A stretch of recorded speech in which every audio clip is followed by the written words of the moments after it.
Hi friends, 100 டே சேலஞ்சில் இன்றைக்கி 21வது நாளில் இருக்கோம். அனைவருக்கும் மதிய வணக்கம். எங்கே வந்திருக்கோன்னு பார்த்தீங்கன்னா கோயிலுக்கு தான். பேங்க்கில் ஒரு சின்ன வேலை இருக்குது. பேங்க் எங்கே இருக்குன்னா இந்த கோயிலுக்கு உள்ளே தான் இருக்குது. பல முயற்சிகளுக்கு அப்புறம் பேங்கை கண்டுபிடிச்சி உள்ளே போயிட்டு வந்த வேலையை முடிச்சுட்டு கிளம்பும்போது ஃப்ரெண்டு வந்தான். அவனுக்கும் அங்கே வேலை இருக்குன்னா சரின்ட்டு 2 பேரும் சேர்ந்தே முடிச்சுட்டு போகும்போது சரியான பசி. அதனால் ஒரு ஹோட்டல் நிப்பாட்டி மதிய உணவு சாப்பிட்டு முடிச்சாச்சு. ஏன்னா ரூமுக்கு போனால் சமைச்சு சாப்பிட்றதுக்கே ரொம்ப லேட் ஆகிடும். அதனால் மதிய உணவு ஹோட்டல்லே முடிச்சாச்சு.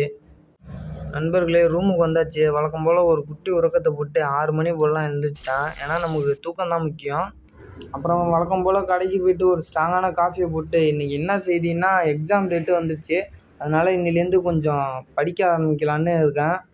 ஏதாவது கருத்து இருந்தால் கமெண்டில் சொல்லுங்கள். திடீர்னு ஃப்ரெண்டு வந்து வாடா போகலான்னா எங்கடான்னோன்னே ஃப்ரெண்டு இந்த மாதிரி மரத்துலேருந்து கீழே விட்டான்டா அப்படின்ட்டான். சரின்ட்டு நானும் அவனை பார்க்க கிளம்பிட்டேன். நண்பர்களே, நாளைக்கு பார்க்கலாம்.